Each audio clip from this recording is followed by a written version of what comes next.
वर्णिवेशरमणीयदर्शनं मन्दहास्यरुचिराननाम्बुजं पूजितं सुरनरुत्तमैर्मुदा धर्मनन्दनमहमविचिन्तये। स्वामिनारायण हरि हरे।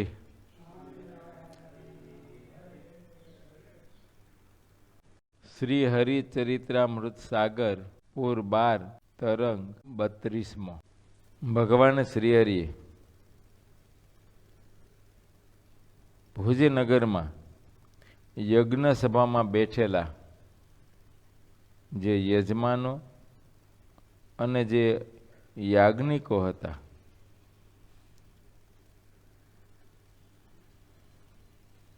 તેમજ પૂરજનો જે કંઈ બેઠા હતા એ સર્વે પ્રત્યે કહ્યું, અમે દેવતાઓ અને દૈત્યો સુધી દેખ્યું કે મનુષ્ય જેવું ઉત્તમ કોઈ શરીર નથી.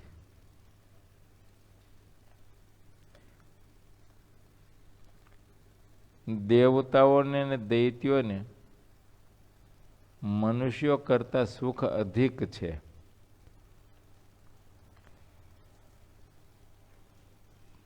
પણ દેવ કે દૈત્યના દેહને પામ્યા પછી મોક્ષનું સાધન થતું નથી. કેવળ વૈભવો છે, ઇન્દ્રિયોના સુખ છે. આત્માના સુખનું ત્યાં જતન થઈ શકતું નથી.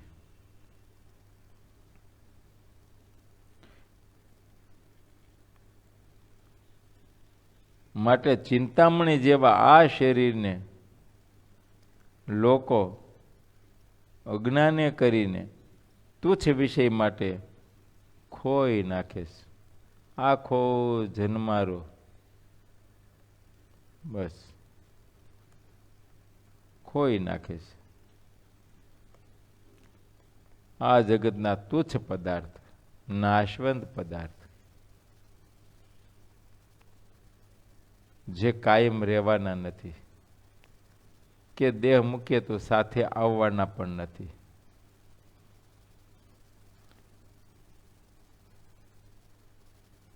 પરમેશ્વરના કલ્યાણકારી સદગુણોનો કોઈ પાર જ નથી. એ તેઓ શરણાગતનો તરત જ ઉદ્ધાર કરે છે. કોઈ જીવ પરમેશ્વરનો મહિમા સમજી અને જો સાચે ભાવે થઈને એનું શરણું સ્વીકારે તો શરણાગત જીવનો તરત ભગવાન ઉદ્ધાર કરે છે. કંઈક અધમ જીવોને પણ ઉદ્ધાર્યા છે, કંઈક પતિતને પાવન કર્યા છે.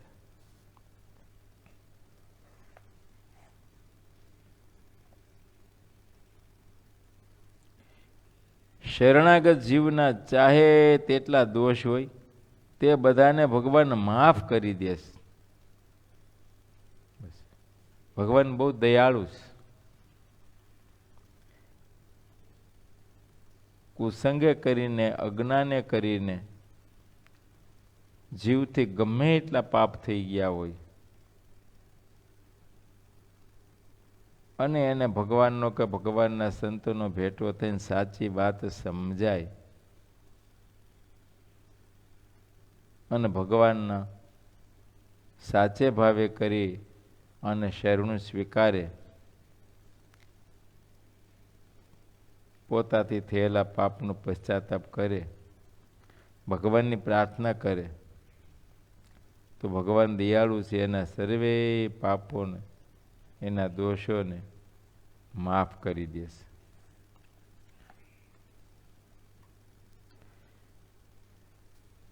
શુભ કે અશુભ બધા જ કર્મો દેહ વિના ક્યારેય થાય નહીં. કોઈ પણ પ્રકારનું કર્મ આ દેહે કરીને થાય છે, એ પણ મનુષ્ય દેહ કરીને થાય છે.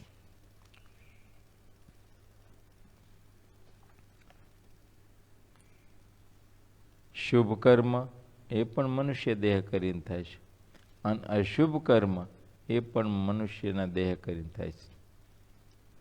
મનુષ્યો થકી શુભ કે અશુભ જે કાંઈ કર્મો થાય છે એનું કારણ એનો સંગ છે.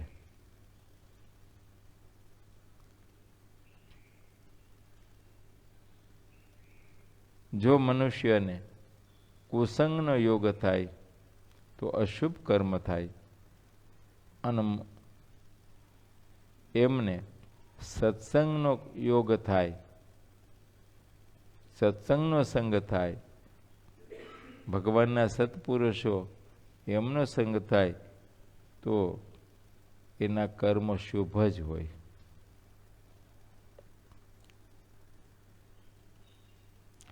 જે વાત મહારાજે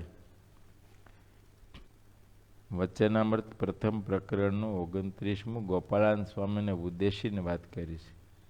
મહારાજ કે તમ જેવા સાધુનો સંગ હોય ત્યાં ક્રિયા એ રૂઢી જ થાય.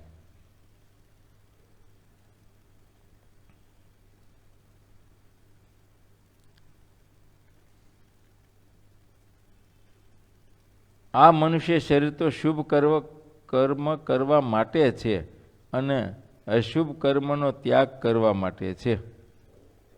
ભગવાને આ જીવને જે મનુષ્યનું શરીર આપ્યું છે એનો હેતુ બતાવે છે.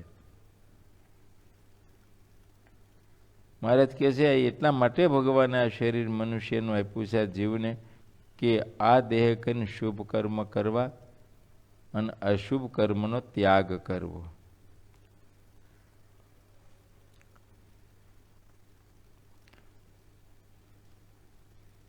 લોક અને શાસ્ત્રથી વિરુદ્ધ જેટલું કરવું તેને અશુભ કર્મ કહેવાય. શાસ્ત્રની મર્યાદા અને લોકની જે મર્યાદા એથી બહાર વર્તવું એને અનાચાર કહેવાય, એ અશુભ કર્મ કહેવાય.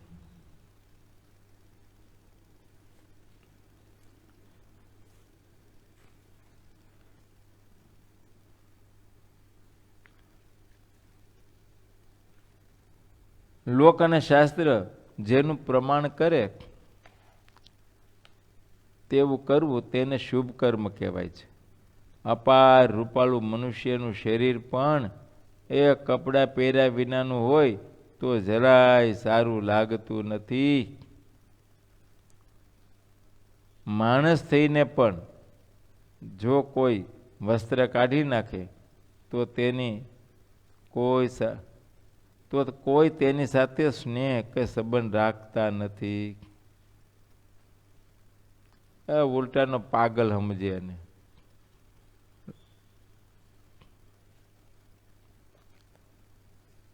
જે દેશમાં જેવો સદાચાર ગણાતો હોય તે પ્રમાણે જોઈ વિચારીને ચાલવું જોઈએ.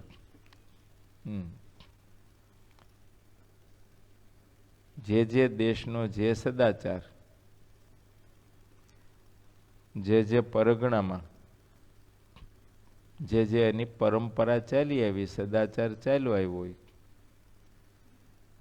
એ લોકની મર્યાદા છે.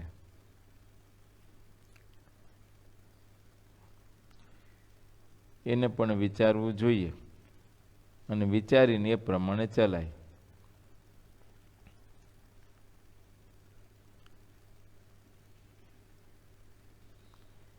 જે મનુષ્ય લોક અને શાસ્ત્રની મર્યાદા તજી દઈને તેની બહાર વર્તે છે તેને સૌ એ ખરાબ કે નઠારો કે. કોઈ મોટો ચક્રવર્તી રાજા પણ જો લોકમર્યાદાને છોડીને વર્તે તો બધું જગત તેની નિંદા કરવા લાગે છે, અને તેથી તેની કીર્તિ ક્યારેય વધતી નથી.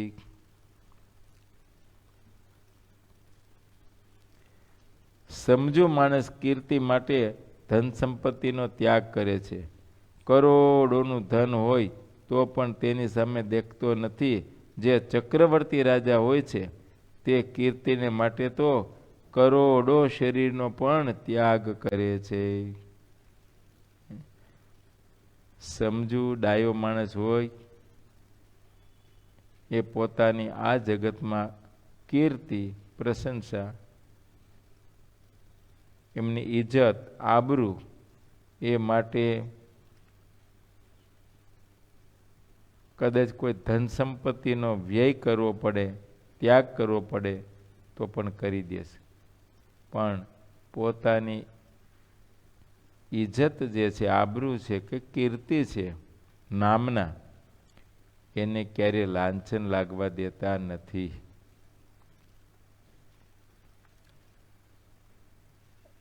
બીજાનું કરોડોનું ધન હોય પણ ક્યારેય એને પચાવી પાડવાનો સંકલ્પ કરતા નથી.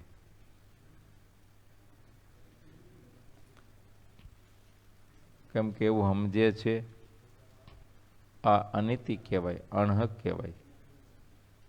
અને કદાચ કંઈ કરીશ તો જગતમાં ઉઘાડું થયા વિના રહેશે નહીં. અને મારી આબરૂ શું, મારી ઇજ્જત શું?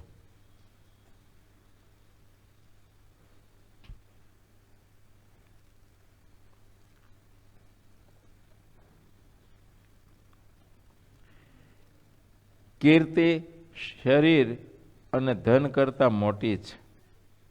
એમ છે કીર્તિ છે આ શરીર કરતાં ને ધન કરતાં પણ મોટી છે. શરીર અને ધન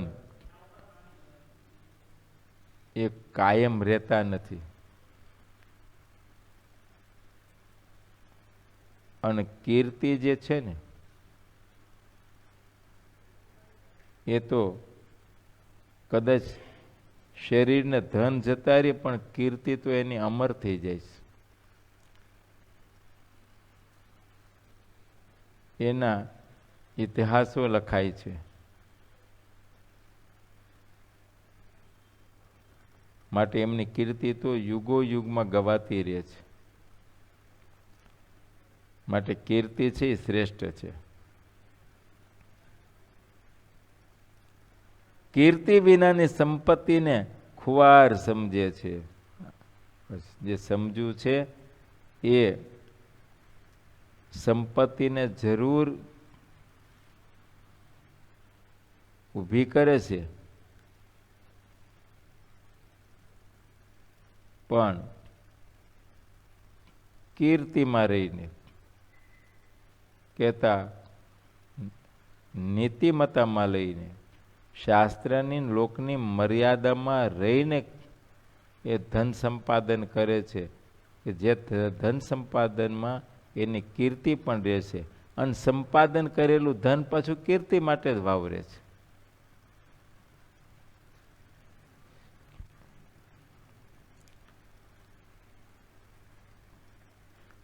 આમ તો શાસ્ત્ર લોકની મર્યાદામાં રહીને જેણે ધન સંપત્તિ ભેગી કરી હોય એની સંપત્તિ પાછી સારા કામમાં વવરાય છે. અધર્મ અને અનીતિ કરીને ભેગી કરેલી સંપત્તિ કોઈ દિવસ એને શુભ વિચાર આવવા દે નહીં અને શુભ માર્ગે ક્યારેય વવરાય નહીં. એ બધું તો અશુભ માર્ગે પાપ માર્ગમાં જાય.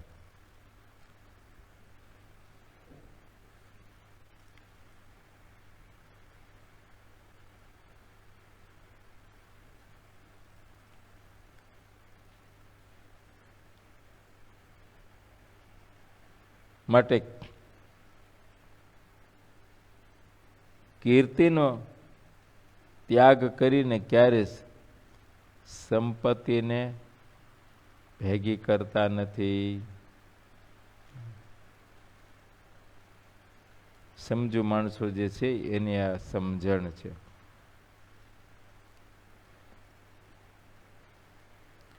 તે પ્રમાણે જ સંતો અને હરિભક્તો પરમ મોક્ષ જે આત્યંતિક મુક્તિ તેને શ્રેષ્ઠ સમજે છે.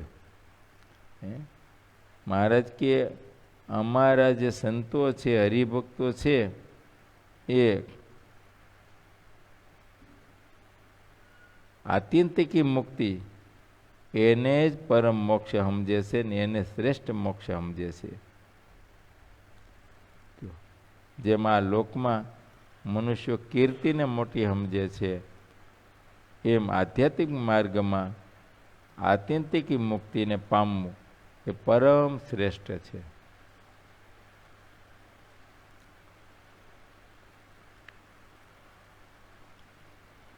જગતમાં મોક્ષની ઘણી વાતો થાય છે, મુક્તિની વાતો થાય છે. પુરાણોમાં ઘણા પ્રકારની મુક્તિઓ બતાવી છે. મોક્ષ એક પ્રકારનો નથી, મુક્તિ એક જ પ્રકારની નથી. જે કાંઈ વર્તમાન કાળે ઉપાધિઓ હોય, દુઃખ હોય અથવા આવનારા દુઃખો હોય, એનાથી મુક્ત થવાય એને મુક્તિ કહેવાય.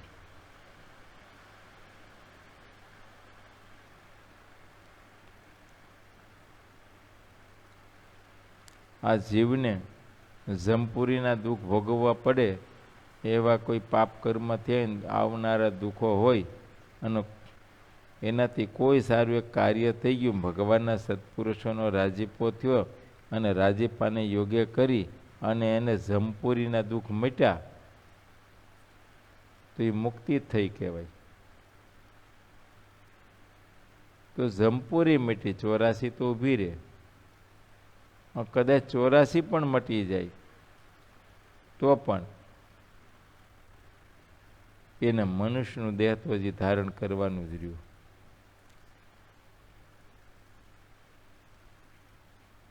તો એને હજુ માતાના ઉદરમાં જઠરાગ્નિ તપવાનું દુઃખ તો રહ્યું છે, જન્મનું દુઃખ રહ્યું, જન્મ પછીને આદિ વ્યાધિ ઉપાધિરૂપ અનંત પ્રકારના દુઃખ એને માથે રહ્યા.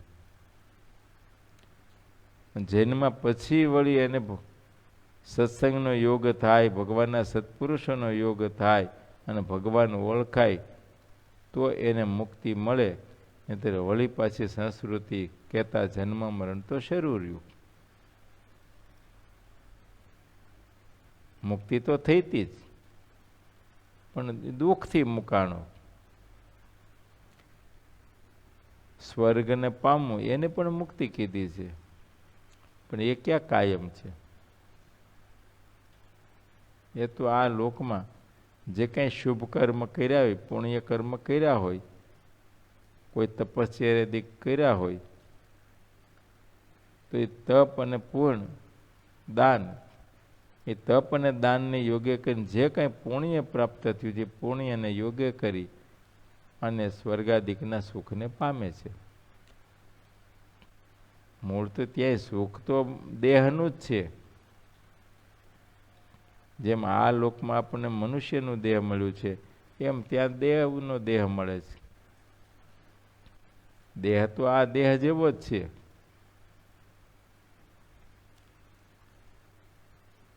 અહીંયા સુખની પ્રાપ્તિ માટે મહેનત કરવી પડે છે, દાખલો કરવો પડે છે, અને ત્યાં દેવલોકમાં આ લોકમાં કરેલા તપને પુણ્યને યોગ્ય કરીને સહેજ સિદ્ધિઓ દ્વારા પ્રાપ્તિ છે, સંકલ્પે કરીને પ્રાપ્તિ છે. પણ એ તો પુણ્ય હોય ત્યાં સુધી, પુણ્ય ખૂટે એટલે પાછું પડવાનું. એ કંઈ કાયમ નથી. જેટલું પુણ્ય લઈને ગયા હોય ત્યાં સુધી. એ તો બેંકમાં તમારી બેલેન્સ હોય ત્યાં સુધી તમારા ચેક પાસ થાય, બેલેન્સ ખૂટે તો ચેક બાઉન્સ થાય.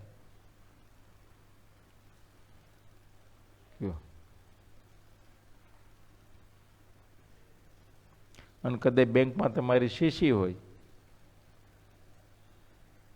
તો એની પણ મર્યાદા હોય છે. 1 લાખની, 2 લાખની, 5 લાખની, 50 લાખની, કરોડની, 5 કરોડ, 10 કરોડ, જેવો બિઝનેસને ટર્નઓવર. પણ એથી વધારે તો ન જ થાય. એમ આ લોકમાં જેવા દાન પુણ્ય કર્યા હોય, તપશ્ચર્યાદી કર્યો, એને પુણ્ય જેટલું પુણ્ય હોય એ પ્રમાણે ત્યાં જઈને સુખને ભોગવે છે.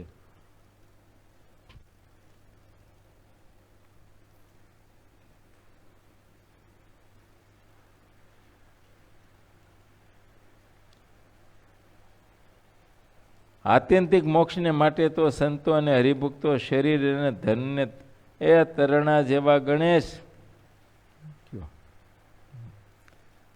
આત્યંતિક મોક્ષ માટે આ સંતો અને હરિભક્તો શરીરને ધનને તરણા તુલ્ય ગણેશ કહેતા આત્યંતિક મોક્ષને અર્થે જ એનો ઉપયોગ કરે છે.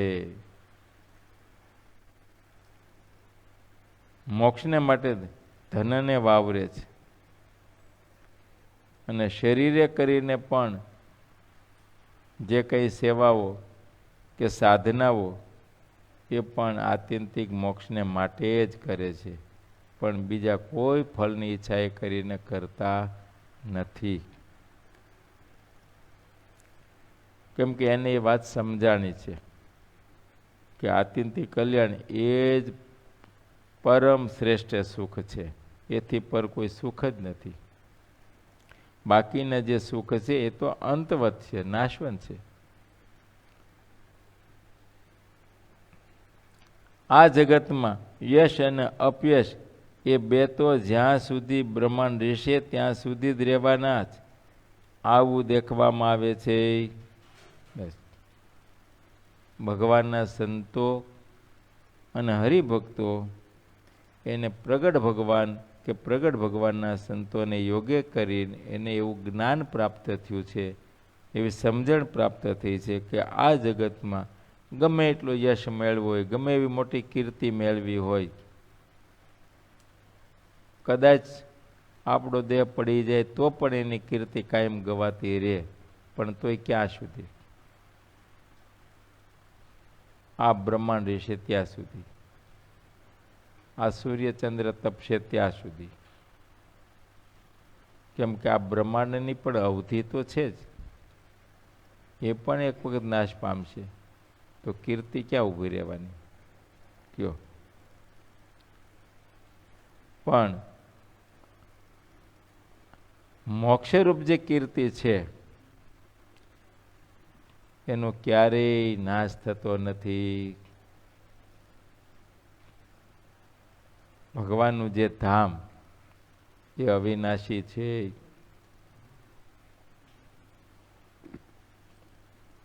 એ ભગવાનના અક્ષરધામને જે પામવું એને આત્યંતિકી મુક્તિ કહી છે. ભગવાનના અક્ષરધામને જે પામ્યો જીવ એ મુક્ત થયો,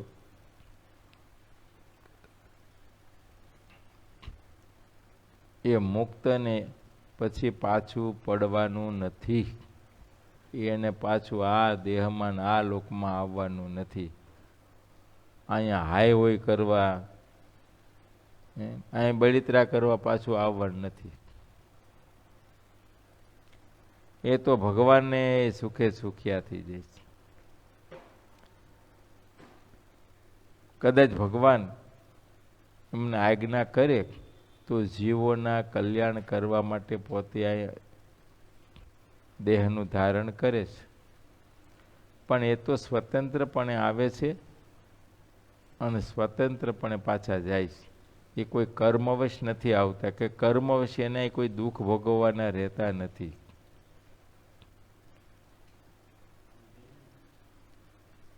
આ લોકમાં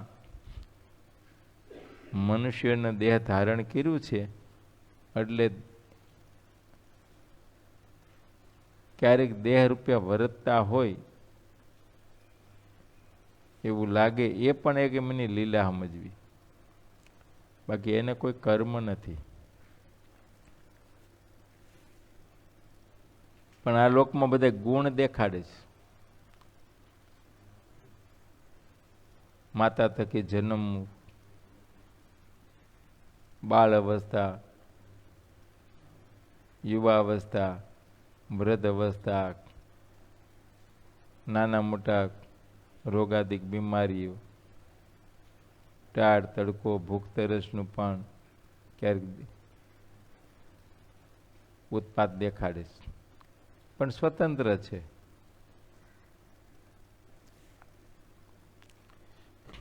એ તો પોતે એ બધું ગ્રહણ કરે છે.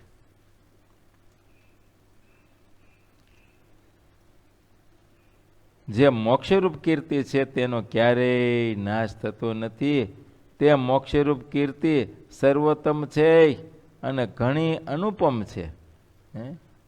હા, એને બીજી કોઈની ઉપમા ના આપી શકાય. એ ભગવાનનું ધામ અનુપમ છે, ભગવાનની મૂર્તિ અનુપમ છે,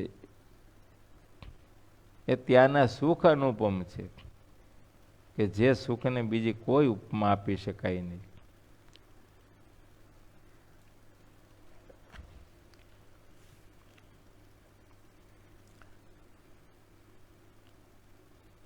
ભગવાન શ્રી હરિએ વચનામૃતમાં એક અનુમાન આપ્યું છે ધામનું,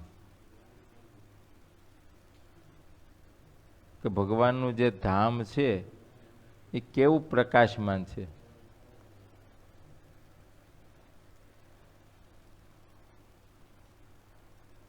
એ પ્રથમ પ્રકરણના 17મા વચનામૃત મહારાજ કહે છે, ભગવાન શ્રી હરિ કે આ આખી પૃથ્વી બિલોરી કાચની હોય. પૃથ્વીને વિશે જે કંઈ ઘટપટાદિક છે એ સર્વે પણ કાચના હોય. આકાશમાં જેટલાઓ તારાઓ છે એ સર્વે સૂર્ય હોય અને એ બધા એક જ કાળે બધે પ્રકાશમાન થાય. એ કહે બધા પ્રકાશે અને એને તેજે કરીને બિલોરી કાચની ભૂમિ જેવી તેજાયમાન દેખાય એવું ભગવાનના ધામનું તેજ છે. આમ ભગવાન શ્રી હરિએ આપને અનુમાન કરવા માટે આપ્યું. બાકી આ ઉપમા સંભવે નહીં. કમકા સૂર્ય કે બિલોરી કાચ એ બધું તો માઇક છે, વિકારવાન છે. આ એક સૂર્ય અહીં પ્રગટ થાય છે અને તોય આપને અકળાવી દેશે, બધું બાળી દેશે. કેવો ઘામ કરે છે બોલો. તેમાં વિકાર છે, બાળે છે, શોષણ કરે છે બધું. તે ભગવાનના ધામનું જે તેજ છે ને એ તો એકદમ શાંત અને શીતળ છે, એમાં એવો વિકાર નથી. પણ આ લોકમાં બીજું તો એવું કાંઈ છે નહીં ઉપમા દેવાય એવું, એટલે કે અનુમાન કરવા કીધું. માટે એ બધું અનુપમ છે, એનું ક્યારેય પ્રલય થતો નથી. જ્યારે જ્યારે બ્રહ્માંડ ઉપજે છે ત્યારે ત્યારે મોક્ષરૂપ કીર્તિ નવી ને નવી એ દેદીપ્યમાન રહે છે. હા, આખા બ્રહ્માંડોનો નાશ થઈ જાય, પાછા વળી સર્જાય, એમ કંઈક વખત એનો પ્રલય થાય ને પાછા સર્જાય, વિસર્જન થાય, સર્જન થાય. અને જ્યારે જ્યારે બ્રહ્માંડોના સર્જન થાય ત્યારે ત્યારે પાછી આ કીર્તિ તો કાયમના માટે મોક્ષરૂપ કીર્તિ જે છે એ તો જળહળતી જ રહે. અનંત યુગો વયા ગયા. ઇતિહાસ ને પુરાણોમાં ઘણાની કીર્તિઓ અમર થઈ ગઈ છે.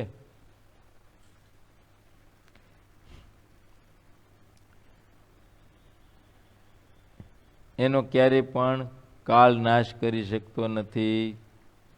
બાકી કાળે કરીને બધું નાશ પામે, પણ મોક્ષ કલ્યાણ એ મોક્ષરૂપ જે કીર્તિ એનો ક્યારેય નાશ થતો નથી. ગમે એટલા પ્રલયો આવે ને એ કાયમ માટે રહેશે. અપાર રાજાઓ એક મોક્ષ સિવાયની ઘણી કીર્તિ આ ભૂમિ ઉપર પ્રાપ્ત કરે છે. કોઈ રાજા પરાક્રમ ન કરી શકે એવું પરાક્રમ બુદ્ધિશાળી હોય તે કરે છે. બોલો,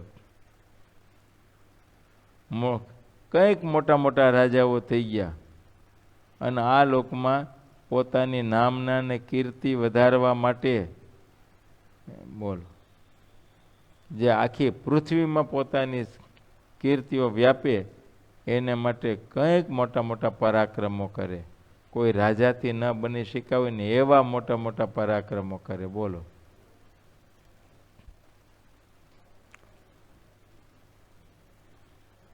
તે દી કે આજે પણ હજી નથી ઘણી વખત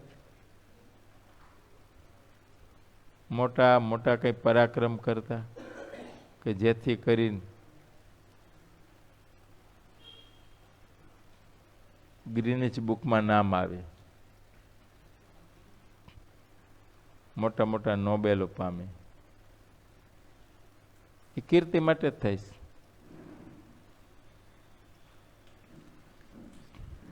પણ એ કીર્તિ ક્યાં સુધી રહે? એ તો પૂર્વે કંઈક મોટા થઈ ગયા છે, કંઈક મોટી મોટી તપશ્ચર્યાઓ કરીને એવી મોટી સામર્થ્યોને પામ્યા હતા અને સાર્વભૌમ રાજાઓ હતા, અથવા તેવા મોટા દૈત્યો પણ થઈ ગયા છે.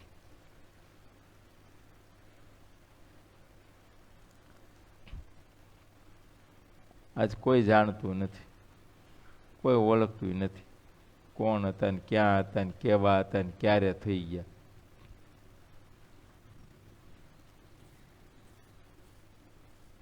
ઇતિહાસ કથામાં ક્યાંક વળી આવી ગયું હોય, સાંભળ્યું હોય, સાંભળીને લોકો વિચાર કરે હશે, કીધું છે તો હશે.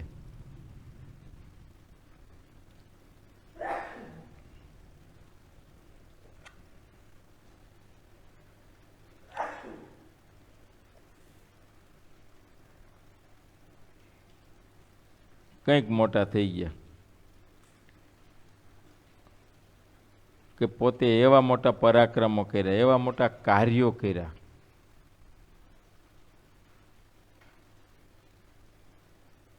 કે આખી પૃથ્વીમાં દિગંતમાં બધી એની કીર્તિ વ્યાપી ગઈ.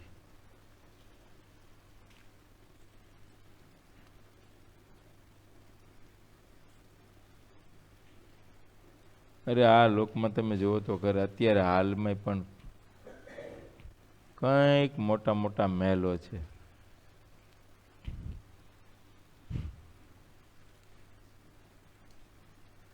એક દિવસ એવો હતો કે એ મહેલોમાં રોજ છડીઓ પોકારાતી હતી.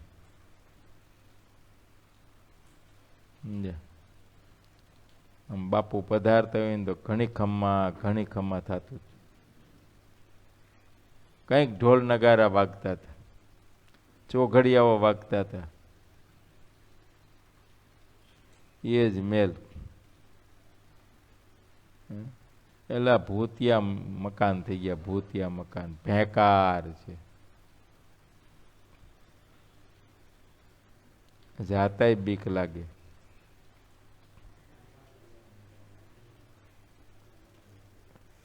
એ કાયમ રહેતું નથી, ખંડેર થઈ ગયા.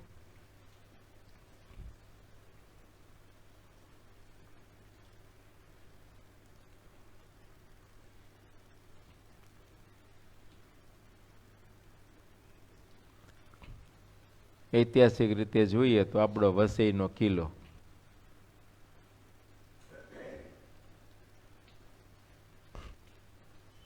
અત્યારે તો દિવાલો જોઈને અનુમાન કરવાનું આવી મોટી પોળી દિવાલો છે કે પડી ગયેલા ખંડેરો છે.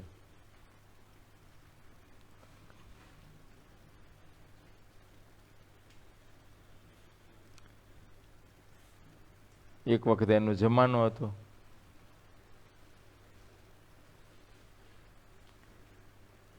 કંઈક મોટા મોટા કાર્યો પરાક્રમો ત્યાંથી થતા, કંઈક મોટી વ્યૂહ રચનાઓ ત્યાંથી જ થતી હતી.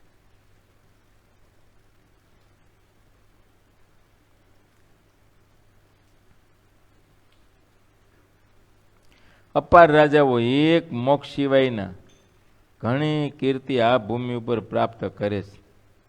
ક્યાંય એટલું મથે પણ આ લોક માટે જો બધું આ લોક માટે, પરલોકની બુદ્ધિ જ નહીં.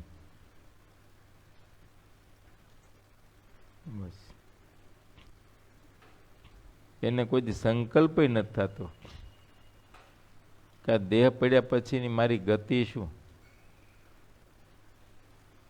આમ છે આ લોકના જ કેવળ વિચારો છે. બોલો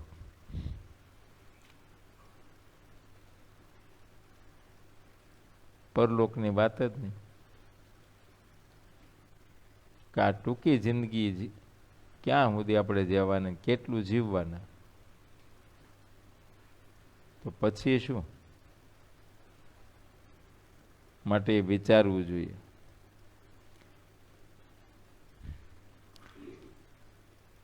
પણ આ જીવ જ્યારથી જન્મે થોડોક મોટો થાય ને સમજણો થાય ને ત્યાં તો આ લોકોનો એને ફેર ચડી ગયો. ચડાવી જ દે બધા, નાનપણથી જ એવા ફેર ચડાવી દે ને, હજી માંડ બોલવા શીખો હોય, હાલવા શીખો હોય, ત્યારથી એને ફેર ચડાવી. બેટા રાજ, તારે એન્જિનિયર થવાનું છે. આ નક્કી થઈ ગયું મારે એન્જિનિયર થવું. તારે ડૉક્ટર થવાનું છે, તું પાયલોટ થઈશ, તું મોટો ક્રિકેટર થઈશ.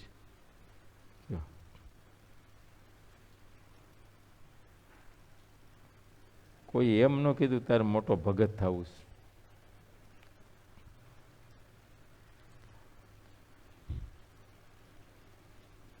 ભગવાનના સાધુને એમ થાય કે આ સારું મોટો ભગત થાય તો સારું.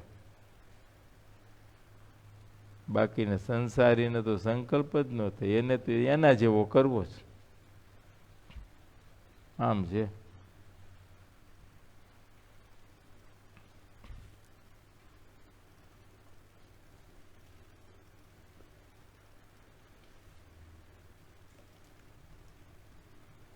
એ હવ ત્રો કરે, ત્રો. આમ છે. રાજ સમજાય એમાં કઈ ત્રોમાં નહીં. શ્રીજી મારે કાઠી દરબારો સાથે એક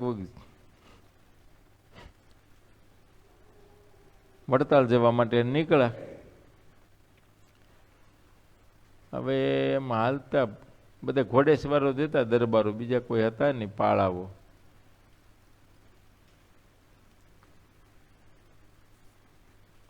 હાંજ પડવા આવી, એક ગામને પાદર પહોંચ્યા હતા. હાંજ પડવા ગામને પાદર નદીમાં પાણી આવી ગયું. હવે સામે કાંઠે જવાય એવું નહોતું. દી હાથમાં આવ્યો.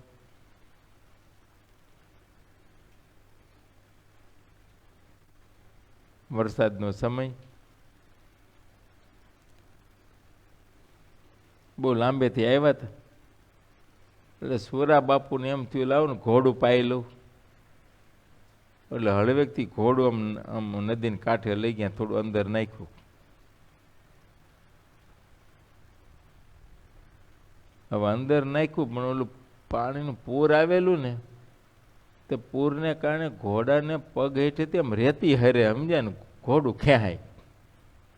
અને બાપુને એમ થયું મારું હાલો આ તો ઘોડું જાય ને હું જાય. બીજું તો ઠીક છે પણ આ દરબારો મારી ઠેકડી કરશે, એટલે મારી એકની ઠેકડી ન થાય એટલા માટે બાપુ ત્રો બોલવા માંડે. સમજ્યા, ઓલા ઘોડાને પાણી પાતા હોય ને, પશુને પાણી પાય ને એવું બોલે, ત્રો. એટલે હોમલા ખાચરને એમ થયું કે બાપુ પાણી પાય છે, એટલે એને ઘોડું નાખ્યું. તેનું ઘોડું તરીકે જે કેમ તણ ઓલે બાપુ કે ગઈ ના ત્રો બોલ, એટલે એ કે ત્રો. તો બીજા એ નહીં, ત્રીજા એ નાખ્યું. સમજાય, એમ બધાય ઘોડા નાખ્યા. બોલ આમ જ છે. એમ આ સંસારીમાં એમ જ છે. સમજ્યા, છોકરાઓને સાચી વાત કરતા જ નથી કોઈ. હવે ત્રો જ કરે. સંસારમાં સુખ જ દેખાડ્યા કરે, પોતે કાંઈ સુખ ન આવ્યું. બોલ આખી જિંદગીમાં ક્યાંય પોતાને સુખ ન આવ્યું. પણ તોય આમ ઓલાને સુખની જ વાત કરે. તું એન્જિનિયર થઈ જાય અને અમેરિકા વયો પછી સુખ્યો થઈ જાય છે, કેનેડા વયો છે, ફલાણું આમ કરી લે, તું આટલું આ ભણી લે, તું આ બિઝનેસમાં જાય, તું આવો શોરૂમ કરીને હું તને શોરૂમ કરી દઉં છું, હું તને ધંધો ઊભો કરી દઉં ને આ ફલાણું કરી દઉં ને. હે ભાઈ, આમ આમ આમ બધા ત્રો કરે પાર્થ, બધા ત્રો જ કરે છે બસ. તારે ક્યાં વાંધો, મેં ધંધો જમાવી દીધો છે ને બેઠા ધંધો સંભાળી લે, તારે કાંઈ કરવાનું નથી. એટલે આને એમ થયું મારે કાંઈ કરવાનું નથી. તારે જે સંભાળવા બેહીને એટલે એની ઉપાધિ કરવાની છે, હું કાંઈ કરવાનું નથી. ને બેઠો એટલે ઉપાધિ શરૂ થઈ, ટેન્શન શરૂ થયું.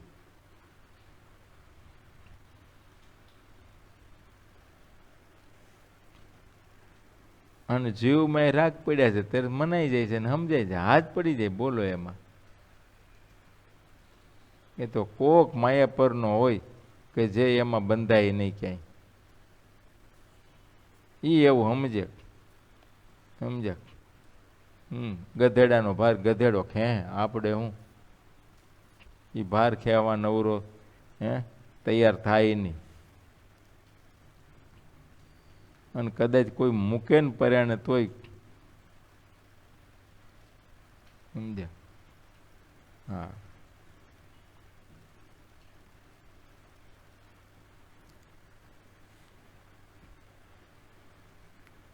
એ ગધેડો હતો સમજ્યા. હવે એનો જે માલિક હતો ને એ માલની હેરફેર કરે, ગધેડા ઉપર નાખીને માલની હેરફેર કરવી એમ. અને આવડું ક્યારેક વજન એટલો બધો ભરી દે ને, મારે બે ડફણા છૂટકો જ નહીં એને.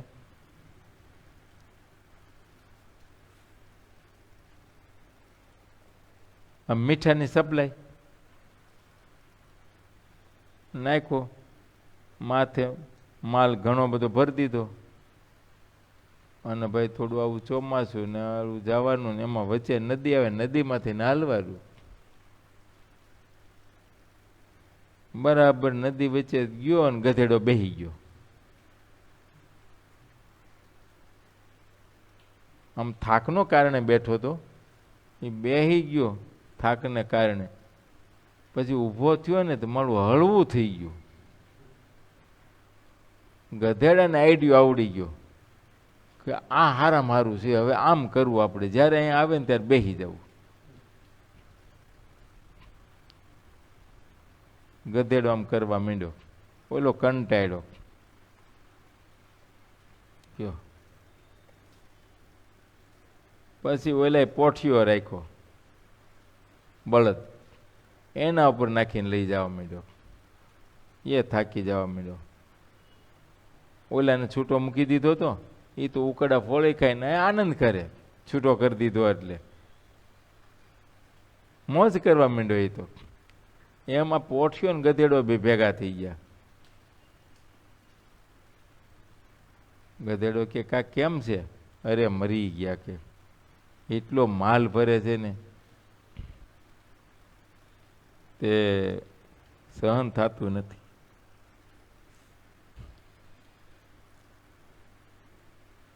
હું તારી જેમ જ કરતો, માલ ઉપાડતો હતો, પણ મને તે આઈડિયો આવડી ગયો. સમજે, તું આમ કર.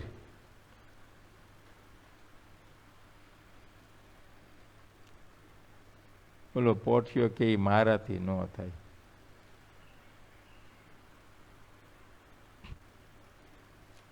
એટલે ભાઈ કરીને તો મારાથી ન થાય, મારે કરાય નહીં.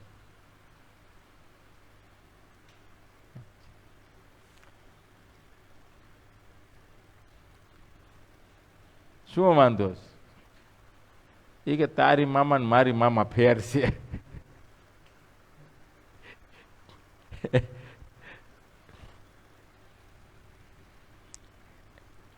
કે તારી માં ગધેડી કહેવાય છે ને મારી તો ગૌ માતા કહેવાય છે. એ લજવાય, મારી માં લજવાય.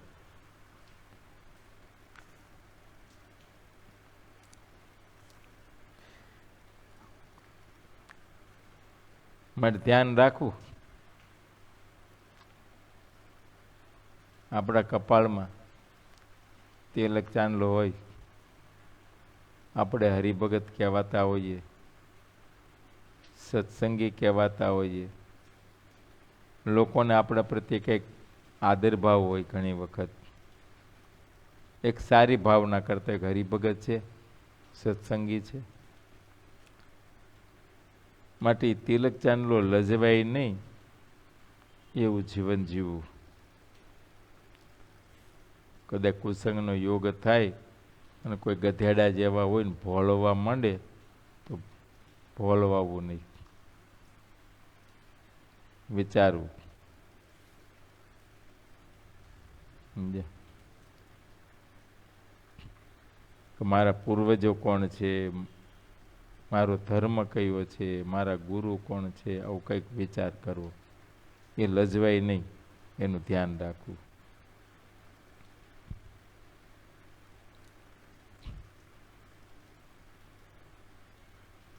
મહારાજ કે આ લોકની કીર્તિ માટે, મોક્ષ માટે નહીં, કેવળ કીર્તિ માટે કંઈક મોટા મોટા રાજાઓ કંઈક દાખલો કરે, કંઈક પરાક્રમો કરે.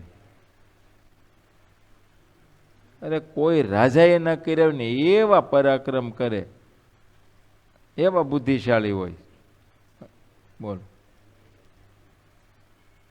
અને એવા બુદ્ધિમાન હોય, અને એ બુદ્ધિમાન જે પરાક્રમ કરે તે અલૌકિક દેખાય છે. તે પરાક્રમ દેખીને એક ક્ષુદ્ર રાજાઓ ચકિત થઈ જાય. નાના નાના રાજાઓ છે ને એ તો આમ આમ જોતા હરે. જે સૌથી વધારે પરાક્રમ બતાવે તે ચક્રવર્તી રાજા થાય છે. પરાક્રમ વિના કોઈ ચક્રવર્તી થાય નહીં. જો બુદ્ધિ ન હોય તો મૂળગો પોતાનું રાજ પણ ખૂવે છે, અને રાજ્ય મળ્યા પછી રાત દિવસ નીતિમાં પ્રવીણ રહે, કોઈ પણ જાતનો મોહ કે પ્રમાદ ન રાખે, અને જે વ્યસન કહેવાતા હોય તે બધાનો દૂરથી ત્યાગ કરે, ત્યારે રાજ્ય ટકે. સાંભળ્યું? આમાંથી આપણા હરિભક્તો સદગૃહસ્થ એ સમજવું જોઈએ કે ગમે તેવા મોટા સુખને પામીએ, સંપત્તિને પામીએ,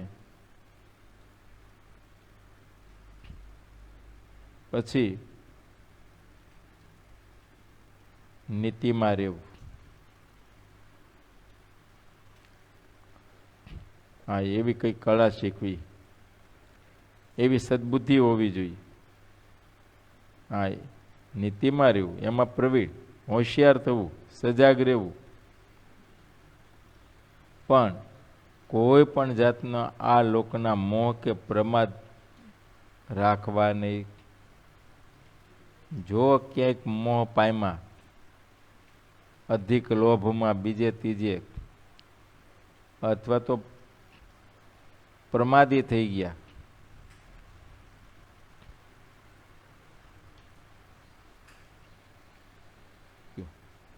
અથવા તો કુસંગને યોગ્ય કરીને અનંત પ્રકારને વ્યસનમાં ફેલમાં ક્યાંક ફસાણા,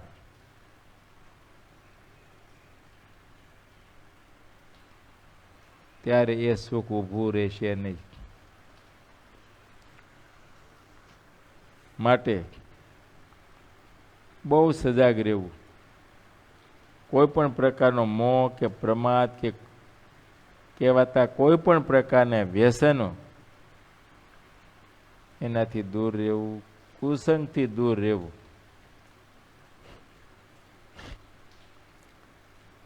તો એ સુખ કાયમ માટે ટકી રહેશે, ને કે સુખ તમારી નજર સામે જતું રહેશે.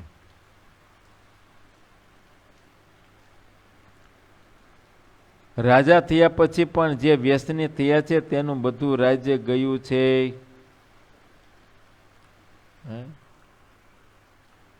ગમે એવો મોટો રાજા હોય, વ્યસની થઈ જાય તો જતું રહે.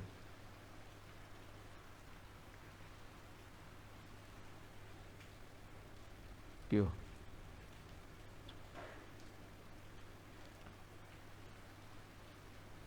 પૂર્વે પૃથ્વીરાજ ચૌહાણ કરીને બહુ મોટો રાજા દિલ્હીના તખત ઉપર થઈ ગયો. વેશ્યાઓને નચાવા રૂપ વ્યસનમાં એવો ઊંડો ઉતરી ગયો, એવો ઊંડો ઉતરી ગયો.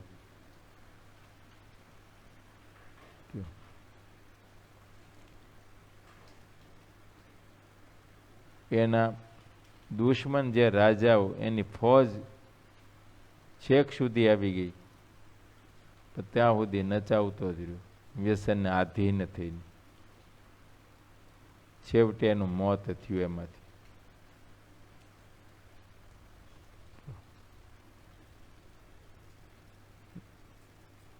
એટલે એમ કોઈ પણ પ્રકારના વ્યસનો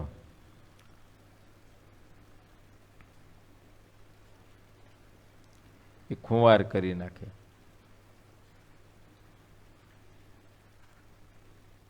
રાજ, સત્તા, સંપત્તિ મળ્યા પછી આ સજાગ રહેવું પડે છે. કેમ કે પછી જ આ બધું આવે છે. કોઈ પણ પ્રકારની સત્તા મળે, અધિકાર મળે, સંપત્તિ મળે, એટલે તમારી અડખે પડખે સર્કલ એવું આવી જાય. સમજ્યા?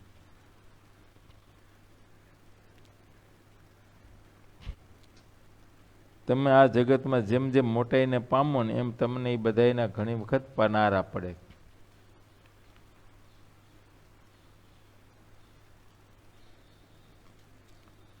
અને એને યોગ્ય કરીને બધું થાય.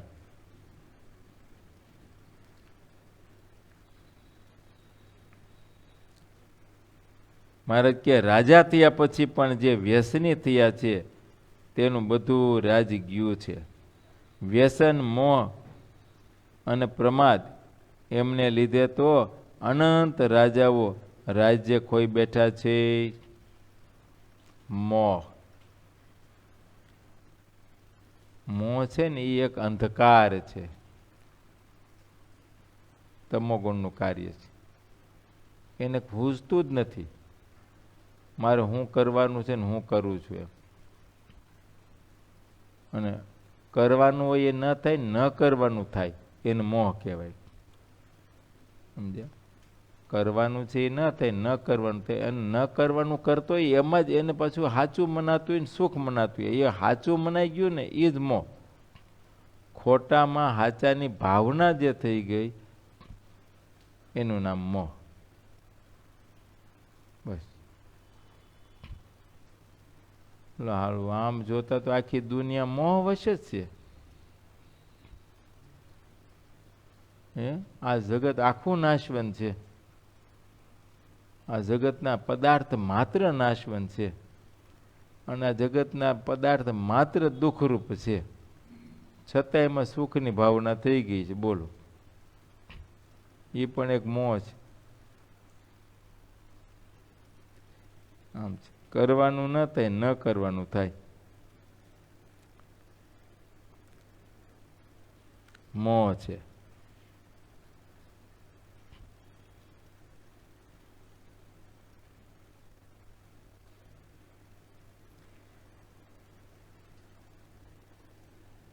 રાજાઓને પાળવાના વિવિધ પ્રકારના જે નિયમો કયા છે તે નિયમોનો રાજાઓએ જ્યાં સુધી દેહમાં પ્રાણ હોય ત્યાં સુધી ક્યારેય ત્યાગ ન કરવો જોઈએ.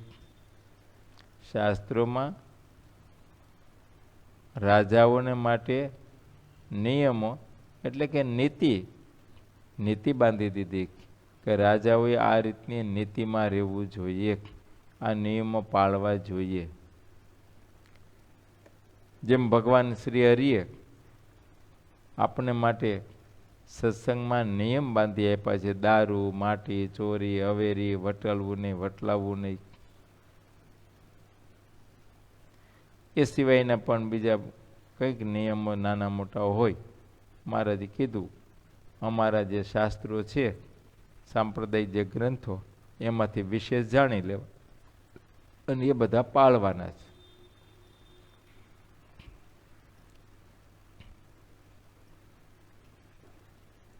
એમાંથી જે નિયમનો ત્યાગ કરીએ એમાંથી કાંઈક દુઃખ આવે ખરું. નિયમ લોપવાથી જરૂર દુઃખ આવે.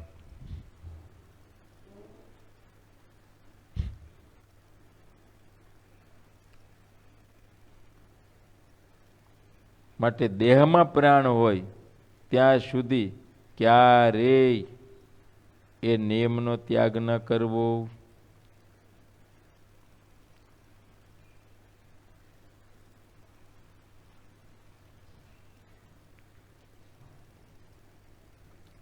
પણ એવું લાગે છે નિયમ ધીરે ધીરે આછરી ગયા, આછા થઈ ગયા. જેમ ઓલા છાશમાં પાણી નાખી નાખીને કેમ આપણે આછી કરી નાખીએ, આમ વધી જાય છાશ, વધી જાય પણ આછી થઈ ગઈ. એમ વર્તમાન કાળે સત્સંગનો વ્યાપ ઘણો વધી જાય છે, દેખાય છે.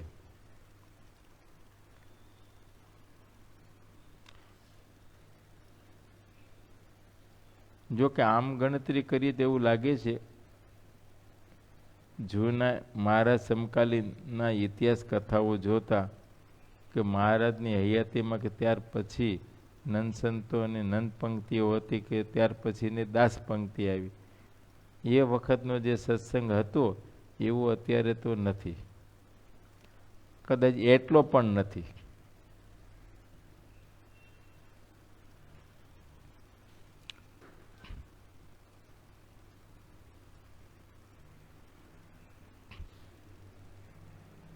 તેથી સત્સંગનો ઘણો મોટો વ્યાપ હતો અને સત્સંગ ખુમારી વાળો હતો.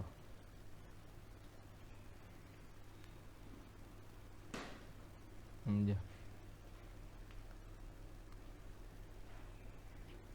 અત્યારે એવી ખુમારી બહુ ઓછી દેખાય છે. એ વખતે શુદ્ધ સત્સંગ હતો, નક્કર હતો.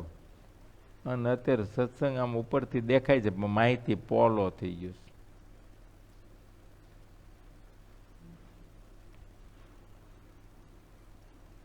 છે. હજી એવું મહારાજના વખતમાં જે નિષ્ઠાવાન સમાજ હતો એવું અત્યારે નિષ્ઠાવાન સમાજ બહુ નથી.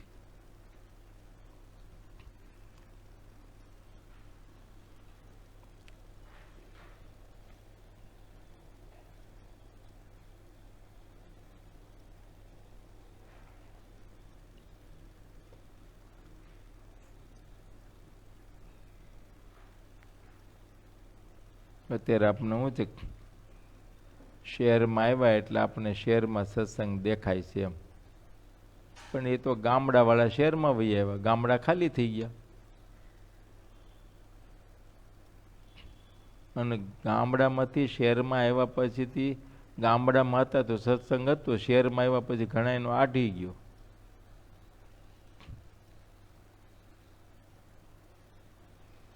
આમ છે. તે દિવસે ગામડાના મંદિરો ભેરા ભેરા રહેતા. આપણે આજે તો ગામડાના મંદિરમાં કોઈ આરતી કરવા તૈયાર નથી. અને હોય તો આરતી ટાણમાં એક પૂજારી જ એકલો હોય. સારું છે નગારા ઇલેક્ટ્રિક આવી ગયા એટલે ઓલો ચાપ પાડી દે ને ઇલેક્ટ્રિક નગારું વાગ્યા કરીને આરતી ઉતારી લે.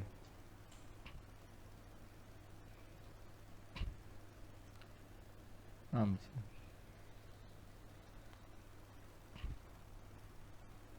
શહેરમાં આવ્યા તો શહેરમાં જ ક્યાં,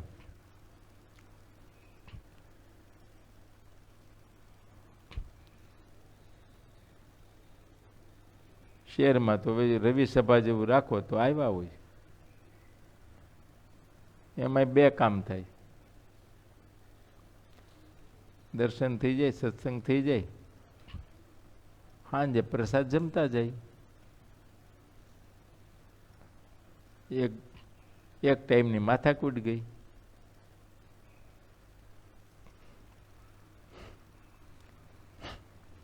એટલે સત્સંગ છે પણ માહિતી ખુમારી ના રહી.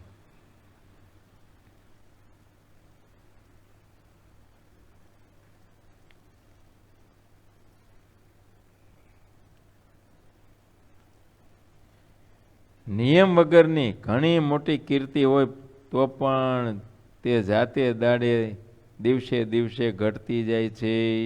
એમ નિયમ હળવા થઈ ગયા.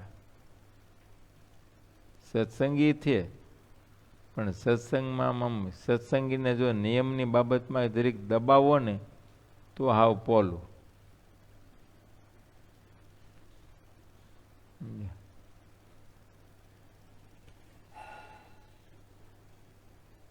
કોઈ પણ નિયમમાં હાવ કાચા.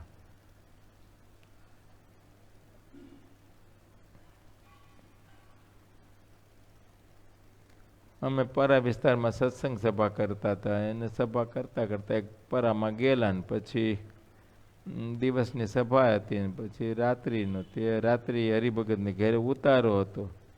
બેઠા હતા એના કુટુંબ પરિવાર, એના ભાઈઓ અને બાપા. એમાં સહજ રીતે વાત નીકળી. થોડો હોશિયાર હતો એને થોડી વાત કરવા માંડ્યા, નિયમ બિયમ નાન તેને બધી. તે એક મોટેરો ભાઈ હતો ને થોડો હસ્યા. કીધું કેમ હસવું આવતું? કે એને પૂછો તો ખરા, દબાવો તો ખરા. તો થોડાક વધારે દબાવ્યા નિયમની બાબતમાં. તો કે સ્વામી હવે અમારે તો શું છે ધંધા બિઝનેસ ને, એટલે હવે અમારે તો મારે વારે વારે દિલ્હી જવાનું ધંધા માટે, અને ત્યાં બધાને સાહેબોને મળવાનું, સાહેબોના પનારા, અને સાહેબોને બધી શું છે કે હવે અમારે તો હોટેલમાં લઈ જવા પડે, અને હોટેલમાં લઈ જઈને તે પછી સાહેબને આપણે અમારે શું છે કંપની આપવી પડે. આમ છે ભદ્રેશભાઈ, કોઈ કંપનીના ચીફ મેનેજર થાવ પછી ખબર પડશે. પછી સાહેબોને કંપની આપવી પડશે. મેં કીધું કંપની આપવી પડે એટલે શું? તો કે એમની સાથે પીવે એટલે અમારે પીવું પડે. તો એ બહુ ન સમજાણું એ વખતે. અમે એવું સમજાય ઠંડુ પીણું પીવું, કેમ કે અમે તો એની વ્યસન માનતા હતા, નિષેધ કરતા હતા. પછી એને કીધું કે ભાઈ અમારે દારૂ પીવો પડે. લો આ હરિભગત રોજ પૂજા પાઠ કરે, ભડકાદાર આમ તિલક ચાંદલો પૂનમો કરે, પાટો ઉત્સવને યજમાનો થાય.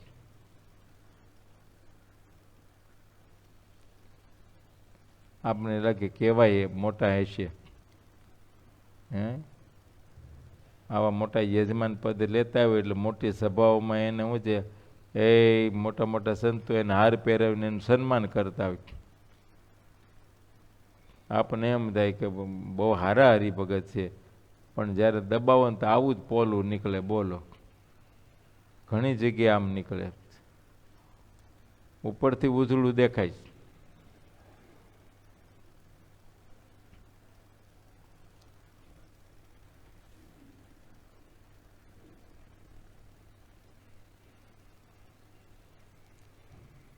લે જાજો બગામ છે, જાજુ એવું દેખાય. સમજ્યા?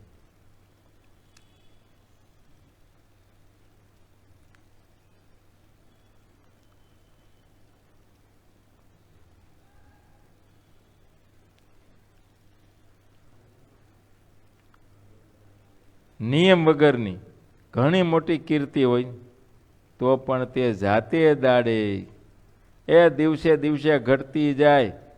જેટલા ગુરુઓ અને રાજાઓ હોય તે બધા નિયમોને પાળવાથી જ અતિ મોટપ પામે છે. અને જે મોટા હોય એને વધારે સાવધાન રહેવું પડે.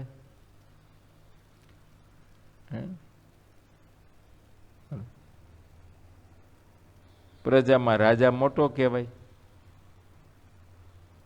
એને વધારે સાવધાન રહેવું પડે. એમ ગુરુ છે એ પણ મોટા કહેવાય, માટે ગુરુએ વિશેષ સાવધાન રહેવું પડે.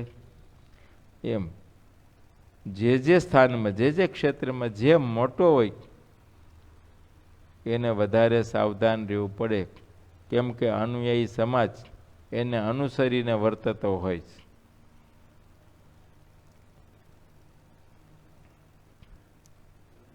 એ મોટાઈનું કારણ નિયમ કહેવાય છે. નિયમોને પાળ્યા વિના એ મોટપ મળતી નથી. વ્યવહાર કાર્યમાં જો નિયમોનો ત્યાગ કરી દેવાય તો તેમાં છેવટે અથાગ દુઃખ આવીને ઊભું રહેશે. મહારાજ કે કોઈ પણ જગ્યાએ આ લોકમાં ગમે તે કાર્ય કરો બધે નિયમ લાગુ પડે. તમારા કોઈ પણ પ્રકારના વ્યવહાર છે વ્યવહારમાં પણ નિયમ લાગુ પડે. એ નિયમ વિનાનો જો વ્યવહાર કરો તો એમાંય પણ દુઃખ આવે. તમારા ગ્રસ્તના વ્યવહારમાં મહારાજે એક સમજાવ્યું કે કોઈ પણની સાથે પૃથ્વી કે ધનની લેણ દેણ કરવાની થાય ત્યારે સાક્ષીએ સહિત લખત કરીને કરવું આ નિયમ. સાક્ષીએ સહિત લખત કરવું આને નિયમ કહેવાય. હવે સાક્ષીએ સહિત લખત કર્યા વિના જો તમે આ કંઈ વ્યવહાર કરો, કેમ કે જ્યારે તમારે એકબીજાને વ્યવહાર કરવાનો હોય ને ત્યારે બેયના હૃદય એક થઈ ગયા ને એકમેક હોય ને એક થાળીમાં ખાતા હો. પણ વ્યવહાર થઈ ગયા પછીથી થોડો સમય જાય ને ધીરે ધીરે અંતર જુદા પડવા માંડે. કયો અને આમ કરતાં કરતાં ક્યારેક કંઈક વાંધો પડે, લખાણ હોય નહીં અને વધારે વાંધો પડી જાય તો ઉપાધિ થાય અને દુઃખ આવે.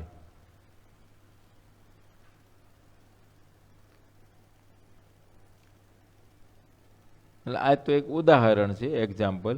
એમ કોઈ પણ પ્રકારના વ્યવહારો એમાં નિયમ.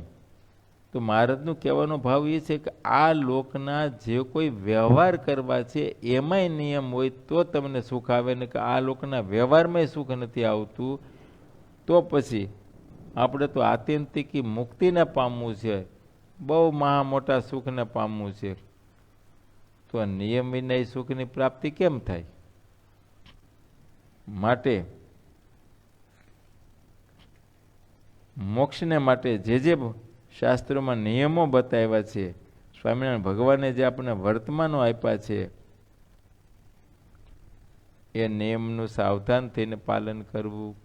અને દેશકાળને અનુસારે ક્યારેક ભગવાનના મોટા સંતો પણ આપને નિયમ આપે, એ નિયમનું પણ સાવધાન થઈને પાલન કરવું જોઈએ.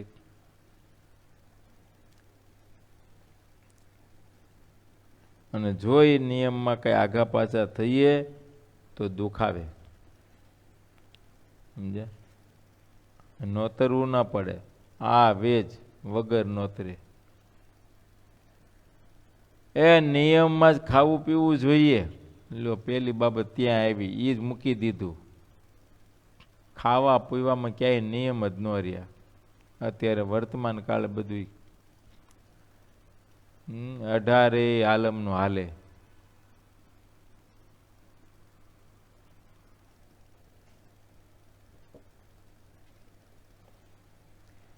આમ છે.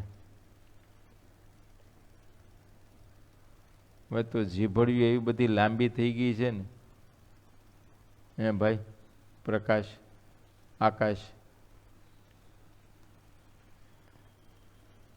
પાર વિના બોલો. ખાવા પીવામાં જ નિયમ નહીં. હું ખાવું ને હું ન ખાવું એ ખબર નહીં, કોનું ખવાય ને કોનું ન ખવાય એ ખબર નહીં. બોલો હે કેવું ખવાય કેવું ન ખવાય કાંઈ નહીં. બધું જ એટલે પશુ હારા કહેવાય. પશુઓને ત્યાગ ભાગ હોય છે.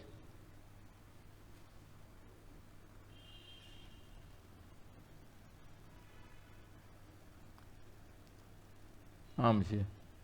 એ કાળા હતા. એ તમારું ઓલા નીણ પૂળો કઈ પીડ્યો હોય ને એને ઓલું ભૂંડડું અડી ગયું હોય ને પછી તમારે ઢોર નથી ખાતા. બોલો, ઢોરે સમજે કે આ ભૂંડડું અડી ગયું, આ ન ખવાય. આમ જો તો ખરા, ઊભા મોલમાં ક્યારેક ભૂંડડું ખાઈ ગયું હોય, પછી એને તમે વાઢ્યું હોય, હુકાઈ ગયું હોય ને પછી નાખો ને કાળે ઉનાળે, તોય નથી ખાતા.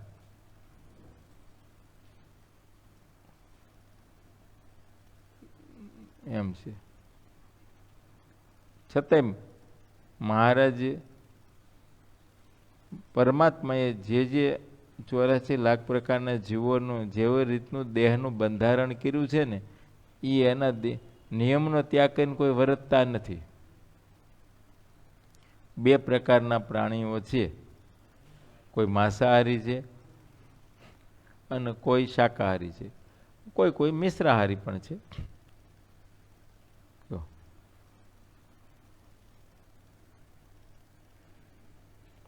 એમાં જે માનો કે હાથી હોય, ઊંટ હોય, ઘોડા હોય, ગાય હોય, બળદ હોય, ભેંસો હોય, કે આ બધા જે પ્રાણીઓ છે, ઘેટાં બકરા, આ બધા શાકાહારી પ્રાણીઓ છે. એ ગમે તેવા દેશકાળમાં ગમે તે બાબત આવે, ગમે એવું ભીખું હોય, ગમે તે ભાઈ, પણ એ કોઈ દી માંસ ન ખાય. અને જે માંસાહારી છે, સિંહાદિક, એ કદાચ 100 લાંઘણ હામટી કરે ને તો એ કોઈ દી ઘાસ ન ખાય. બોલો, આ મનુષ્યને કઈ નક્કી છે? શાસ્ત્રોક્ત રીતે મનુષ્ય શાકાહારી કહેવાય છે.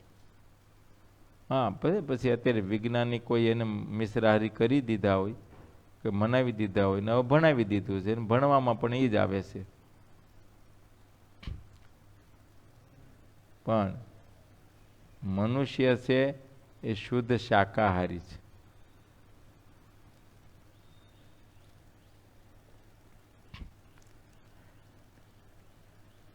કોઈ નિયમ ન રહે. બોલો, ન ખાવાનું ખાવું, ન પીવાનું પીવું. આમ તો કોઈ બાબતમાં નિયમ નથી રહ્યો. આમાં લખે કપડાં પણ નિયમમાં પહેરવા. હવે કપડાં પહેરવામાં નિયમ ન રહ્યો. બોલો,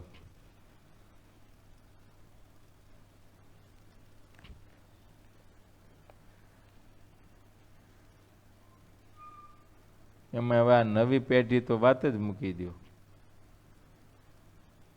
નવી પેઢીના દીકરા દીકરીઓ, યુવા વર્ગ જે છે, એમણે હાવ માજા મૂકી દીધા કપડાની બાબતમાં. તો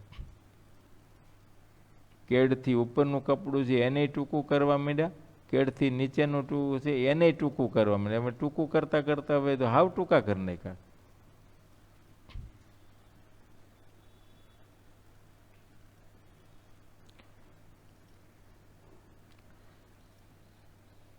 માટે શ્રીજી મહારાજ એમ કહે છે,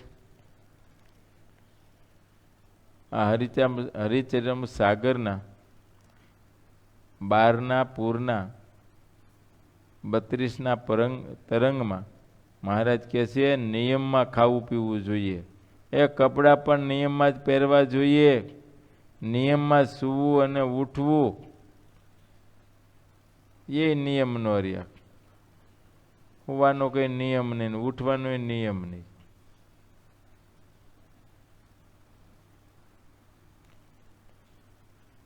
હું ભણતો ને ત્યારે મારે સુભાષિતાની એક બહુ સરસ આવતી, સાંજે વહેલા સૂઈએ વહેલા ઉઠે વીર, બળ બુદ્ધિ ને ધન વધે સુખમાં રહે શરીર. બોલો, અને હવે તો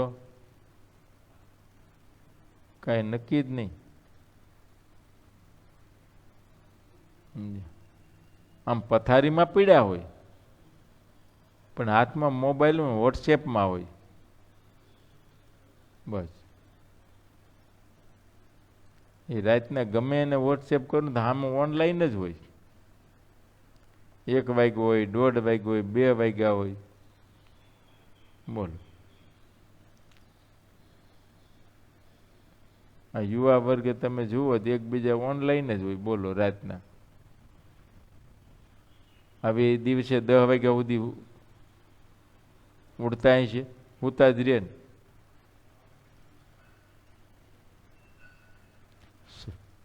શાસ્ત્ર એમ કે છે સૂર્યોદય પહેલા જાગવું, વહેલું જ જાગવું, પણ સમજે છતાંય કોઈ માર્ગે કરીને હાલીને થાકી ગયા હોય, અવસ્થાને યોગ્ય કરીને કંઈ હોય, અથવા બીમારી હોય, કઈ પણ બાબત હોય અને કદાચ મોડું થતું હોય તોય પણ સૂર્યોદય પહેલા તો જાગવું જ.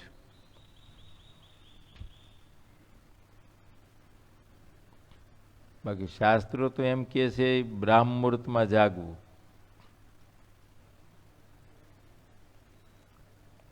પણ હવે હુવાના નિયમ નહીં તો જાગવાના નિયમ નહીં.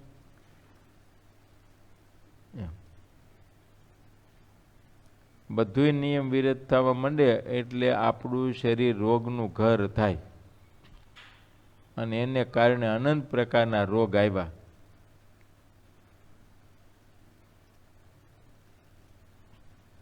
જો મારા કાળા ભાભા કાલ કહેતા હતા, એ કે પેલા અમારે ક્યાંય દવાખાના જ હતા. કાલ વાત કહી કે ક્યાંય દવાખાના જ ક્યાં હતા અમારે તો, કયો દવાખાના જ નહોતા, અને દવાખાને જવું પડે એમ રોગ જ નહોતા.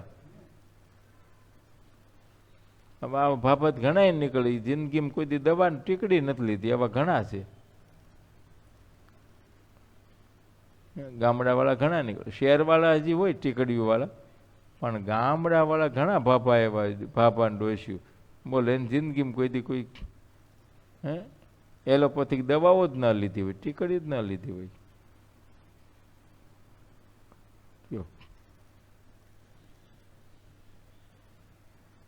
આ ઋતુ ચેન્જ થતી એને યોગ્ય કરીને ક્યારેક થતું હોય, તાવ આવો, માથું દુખવું, પેટમાં દુખવા આવો, એ તો બધું ઘરગથ્થુ દવા કરે એક દીધે હાજર.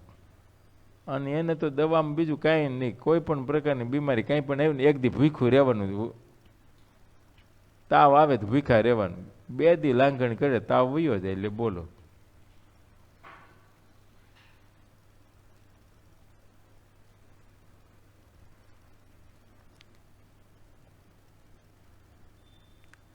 માટે નિયમ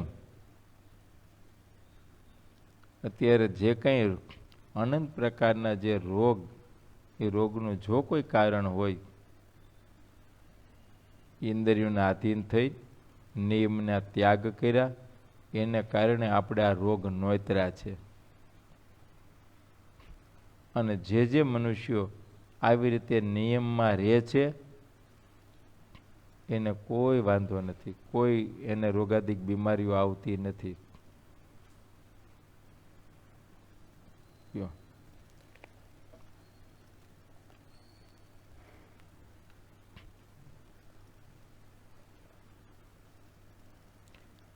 અરે પોતાના શરીરને પણ હરેક બાબતે નિયમિત રાખવું જોઈએ. અપાર કીર્તિ હોય પણ નિયમ ન પાળે તો તેને જાતા વાર લાગતી નથી. સાગર પણ પોતાના નિયમને છોડી દે તો તેમાં લગારે પાણી રહે નહીં. એમ આવડો મોટો સમુદ્ર હડુડે પણ એ નિયમમાં રહે. બોલો આ પાળ વિનાનો સમુદ્ર છે ને ક્યાંય ફરતી પાળ બાંધીશ, અને તમે જો એમાં લોઢ ઉઠતા હોય, તરંગો ઉઠતા હોય, હાય મોટા મોટા પહાડ જેવા. આપણે એમ થાય કે જો આ તરંગ જો બહાર આવી ગયો ને આ મોજું, તો આખું ગામ ઉપાડી લેવું હોય, અને કાંઠા ઉપર જ ગામ હોય. પણ ગમે એવું મોટું મોજું આવતું હોય ને કાંઠે આવેલ પાછું જ પડે, કાંઠાને બહાર જાય જ નહીં, ઉછળી પાછું અંદર જ પડે. બસ નિયમ બહાર ન જાય. માટે એ નિયમમાં સાવધાન રહેવું, વર્તમાન પાળવા. સહજાનંદ સ્વામી મહારાજની જય.